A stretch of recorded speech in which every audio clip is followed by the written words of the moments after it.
अस्सलाम वालेकुम, welcome to our channel.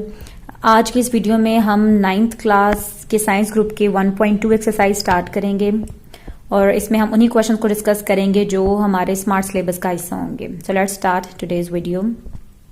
Exercise is 1.2। Question number 1 is from the following matrices identify unit matrix. आपने बताना है unit matrix, जो भी क्वेश्चन होगा उसके अकॉर्डिंगली बताना होगा कि यूनिट मैट्रिक्स हैं, ये रो मैट्रिक्स है या फिर ये कॉलम मैट्रिसेस हैं या नल मैट्रिसेस हैं। सो ये हमारे पास जो मैट्रिक्स गिवन है इसके अकॉर्डिंग हमने बताना है कि अगर इसमें हमारे पास तमाम की तमाम एंट्री 0 होंगी तो वो कहलाएगी null matrix. So that's why ये मैट्रिक्स जो है वो हमारे पास नल मैट्रिक्स होगी। सेकेंड मैट्रिक्स पे गौर करें तो देखें तो इसमें हमें एक रो नजर आ रही है, सो दैट्स वाई इसको कहा जाएगा रो मैट्रिक्स। इस मैट्रिक्स में देखें तो हमारे पास एक कॉलम है तो ये कहलाएगी कॉलम मैट्रिक्स। इसमें देखें तो मैट्रिक्स में हमारे पास डायगोनल में 1 1 मौजूद है और यहाँ पर एंट्री 0 है।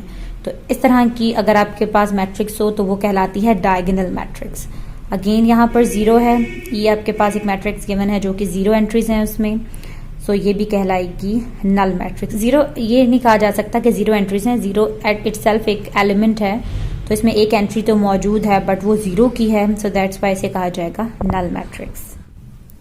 Question number 2 is from the following matrices identify. अब हमने क्या आइडेंटिफाई करना है इन तमाम मैट्रिसेस के थ्रू कि इनमें हमारे पास स्क्वायर मैट्रिक्स कौन सी है, rectangular, row matrix, column matrices, identity matrices और नल मैट्रिसेस।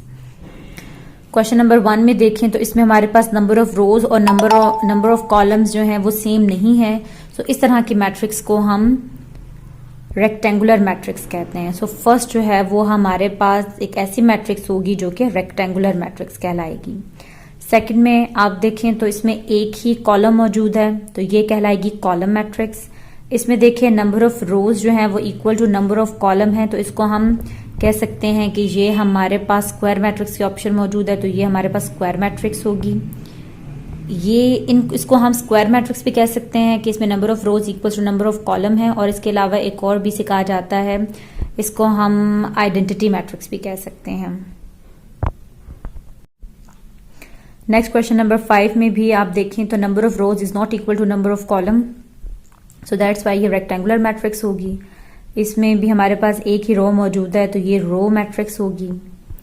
इसमें देखें तो एक कॉलम है तो this is called column matrix. इसमें number of rows equals to number of columns है तो ये स्क्वायर मैट्रिक्स होगी और इसमें ऑल एंट्रीज जो है वो हमारे पास 0 के बराबर हैं तो ये इस किस्म की मैट्रिक्स कहलाएगी नल मैट्रिक्स।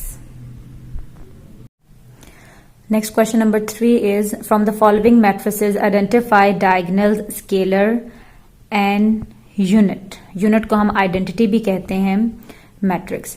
अब इनमें इतना ज्यादा फर्क नहीं है, सो मैं आपको अगर बता दूं सबसे पहले कि आइडेंटिटी मैट्रिक्स से क्या मुराद है, ऐसी डायगोनल्स जो डायगोनली जिसमें से 1 एलिमेंट हो वो मैट्रिक्स जो है वो आइडेंटिटी मैट्रिक्स कहलाती है। स्केलर में भी यही टर्म आती है लेकिन उसमें डायगोनल में एंट्रीज आपकी डिफरेंट होती हैं, 1 एंट्री नहीं होती है।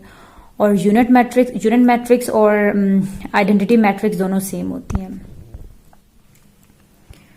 ये हमारे पास जो मैट्रिक्स है वो कुछ इस तरह से है कि हमारे पास डायगोनल में सेम वैल्यूज मौजूद हैं तो इस तरह की मैट्रिक्स को स्केलर मैट्रिक्स कहा जाता है जिसमें एंट्रीज जो हैं वो सेम हो। मैट्रिक्स बी में देखें तो ये हमारे पास डायगोनल मैट्रिक्स है बिकॉज हमारे पास जो डायगोनल में एंट्रीज हैं वो डिफरेंट हैं और बाकी एलिमेंट जो हैं वो 0 है। सी देखा जाए जो मैट्रिक्स सी है वो हमारे पास आइडेंटिटी मैट्रिक्स है बिकॉज इसके डायगोनल जो है हमारे पास उसमें 1 1 एलिमेंट मौजूद है तो इसको हम बोलेंगे कि ये हमारे पास आइडेंटिटी मैट्रिक्स है। ठीक है। मैट्रिक्स डी में देखा जाए तो वो हमारे पास डायगोनल मैट्रिक्स है because it's 1 diagonal is non zero and non diagonal entries are 0, तो इनको हम डायगोनल मैट्रिक्स बोलेंगे जिनमें हमारे पास 1 डायगोनल जो है वो ये डायगोनल नॉन जीरो है ना, बाकी जो है वो हमारे पास 0 हों, बाकी एंट्रीज इसकी 0 हों, इनको नॉन डायगोनल एलिमेंट्स कहा जाता है या नॉन डायगोनल एंट्रीज कहा जाता है। अब जो ई है हमारे पास उस मैट्रिक्स में क्या है कि is a scalar matrix because it's diagonal entries are same. ये भी 5 - 3 2, 1 + 1 2। तो ये मैट्रिक्स भी हमारे पास स्केलर मैट्रिक्स होगी, लाइक मैट्रिक्स ए, जिसमें हमारे पास डायगोनल एंट्रीज सेम हो वो हमारे पास स्केलर होती हैं। डायगोनल एंट्रीज डिफरेंट हो वो हमारे पास डायगोनल मैट्रिक्स ही कहलाती है। ऐसी मैट्रिक्स जिसमें डायगोनल एंट्रीज 1 हो वो आइडेंटिटी मैट्रिक्स कहलाती है।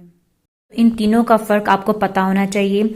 सेम एंट्रीज वाली स्केलर, डिफरेंट एंट्रीज वाली डायगोनल, और 1 1 एंट्रीज हो अगर डायगोनल में तो वो हमारे पास आइडेंटिटी मैट्रिक्स कहलाती है। Our next question is find negative of matrix A, B, C, D and E when A की वैल्यू हमारे पास A मैट्रिक्स है 1 0 -1। अब जब इसका हमें नेगेटिव फाइंड आउट करना है तो इस मैट्रिक्स को नेगेटिव से मल्टीप्लाई करवाएंगे तो अंदर हर एलिमेंट के साथ नेगेटिव जो है वो मल्टीप्लाई होगा। +1 कन्वर्ट हो जाएगा -1 में, ये 0 एज इट इज रहेगा और ये -1 जो है ये +1 में चेंज हो जाएगा। Next we have D matrix -3 2 4 5।